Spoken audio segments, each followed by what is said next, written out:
내년부터 항공사 미사용 마일리지가 단계적으로 소멸됩니다. 지난 2008년에 약관이 바뀌면서 마일리지의 유효기간이 10년으로 제한됐기 때문인데요. 이에 따라 마일리지를 사용하려는 소비자들이 늘고 있지만 쓰기가 쉽지 않습니다. 왜일까요? 정철진 경제 칼럼니스트와 함께 알아보겠습니다. 어서 오세요. 네, 안녕하십니까. 네. 이 마일리지 말이에요. 물론 이제 상품 등을 살 때 이제 쌓이는 이제 보너스 포인트 개념인데 네. 뭐 결국 돈으로 생각할 수가 있겠죠. 그렇습니다. 큰 틀에서 유가증권의 기능을 갖고 있고요. 네. 우리가 비행기 티켓을 끊을 때 거기에 그 뭐 거리라든가 그거에 따라서 적립이 되는 그런 방식인데요. 가장 많이 쓰이는 것이 그 마일리지를 가지고 비행기 티켓을 구매한다든가 아니면은 이제 업그레이드라고 하죠. 뭐 이코노미를 비즈니스로 옮긴다든가.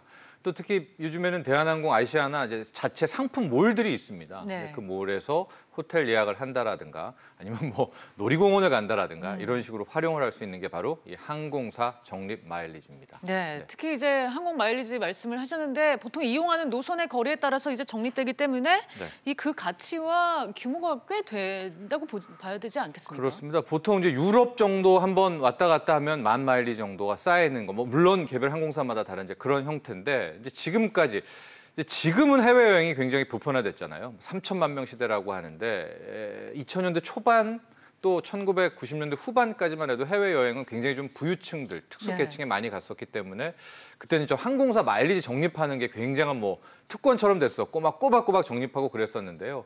현재까지 뭐 우리나라 국적항공사, 대형항공사 두 곳에 쌓여있는 마일리지를 금액으로 좀 환산을 해보면은 대한항공이 한 1조 8,700억 정도가 있고요.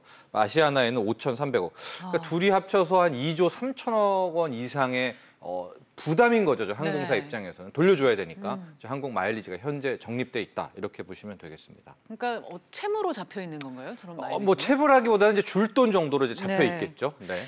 그런데 이 마일리지가 이제 내년부터 소멸된다는 소식이 전해졌는데 내년 1월 1일부터 미사용 마일리지는 뭐 전부 사라지게 되는 건가요? 이거 어떻게 되는 건가요? 그러니까 우리가 과거 한 2007년, 2008년으로 좀 거슬러 올라가면 그때 저 항공사 마일리지를 놓고 대단한 이제 뭐 토론, 논쟁이 있었습니다. 왜냐하면 실은 저 마일리지라는 게 어떤 특정 기간 후에 소멸된다라는 것은 그 어디에도 없는 이제 제도거든요. 근데 그럼에도 불구하고 그때 당시에 무슨 얘기가 많았냐면 저렇게 많이 적립 마일리지가 쌓여 있게 되면 항공사 입장에서는 저게 큰 부담으로 내줄 돈이니까 잡혀 있는다. 그래서 어느 정도 기간 있으면 소멸해야 된다, 안 된다. 외국에 무슨 항공사 마일리지가 소멸되는 곳이 있냐 막 치열한 논란이 끝에 결국은 왜 그렇게 됐는지 지금 와서는 모르겠는데 사회적 합의가 이루어져서요. 2008년이 기점이 된 겁니다. 즉 2008년 이전까지 쌓였던 항공사 마일리지는 소멸시효가 없다. 무조건 다 쓸 수가 있다.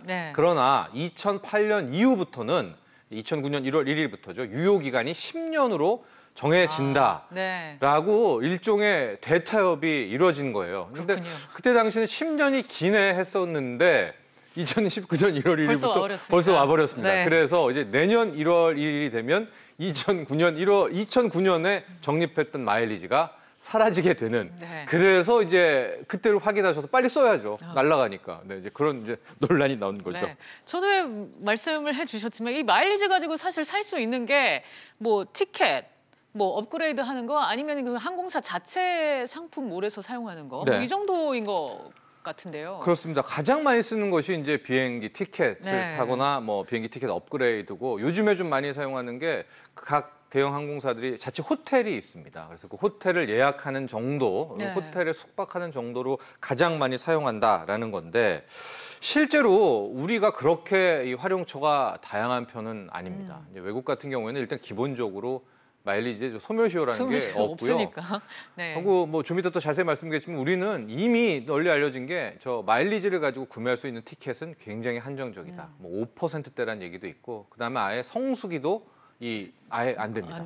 뭐 비수기라는 거 사용이 어렵고 또 저걸 가지고 업그레이드를 좀 해보려고 하면은요 이미 다 들어오는 말이 끝났다라든가 뭐 비즈니스가 닫혔다든가. 근데 실은 이건 우리는 알 수 없죠, 고객은. 항공사가 그냥 안 된다고 그러면 안 되는 거니까. 그래서 불만은 참 많습니다. 그래서 최근에 이제 항공사들이 마일리지로 구입할 수 있는 상품이나 서비스도 확대하는 추세라고요. 네, 그렇긴 합니다. 그래서 뭐 놀이공원을 간다라든가 아니면 그걸 가지고 뭐 다른 쪽으로 활용할 수 있는 방안들을 굉장히 많이 제시는 하고 있습니다. 근데 문제는 분명히 확대를 하기는 하는데 그 금액에 있어서 마치 좀 소비자들이 손해를 보고 있는 듯한 느낌이 있어요. 이제 가령 어떤 식이냐면 이제 모 호텔이 있거든요. 이제 뭐 대한항공에서 운영하는 호텔. 근데 그 호텔 같은 경우에 마일리지 얼마였을 때 1박 뭐 이렇게 적립을 하게 됩니다. 근데 그럴 때 보면은 그 마일리지를 금액 환산할 경우가 한 40만 원인데 실질적으로 그 금액 호텔 1박을 하면은 한 18만 원에서 20만 원. 그러니까 즉 마일리지를 환산해서 그 항공사가 제시하는 상품을 쓰게 될 경우에는 2배 가까이 더 내야 되는 그런 이제 마치 뭐 좋기는 한데 손해를 보게 되는 이제 그런 형태로 상품을 확대하고 있어서 이건 아니야만 못하다. 오히려 여기에 대한 불만 글들도 쇄도하고 있습니다. 네. 네. 그리고 또 여기에 뭐 마일리지를 차감하는 방식도 뭐 가지가지라서 또 소비자들 사이에서 불만의 목소리가 있다던데요. 네, 그렇습니다. 이제 아까 말한 이제 그런 건데요. 일단은 비행기 티켓을 좀 쉽게 좀 구매하게 해달라는 게 가장 큰 그 목소리입니다. 그런데 지금 당장 뭐 10만 마일 이상 쌓인 분들도 그걸 가지고 글쎄요, 그 현재 이 성수기에 비행기 티켓을 구매를 할 수 있을까 거의 불가능하다라고 하고요. 진짜 뭐 5%에서 10% 미만이라고 하는데 하늘의 별 따기 정도입니다. 하고 더 중요한 문제가 뭐냐면 관련해서 마일리지로 예약을 했어요.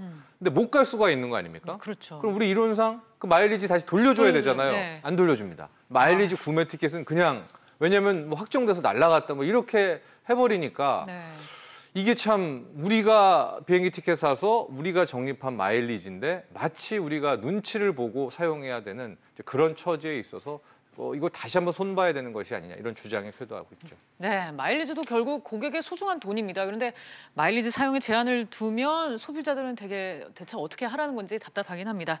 평론가님 오늘 말씀 여기까지 듣겠습니다. 감사합니다.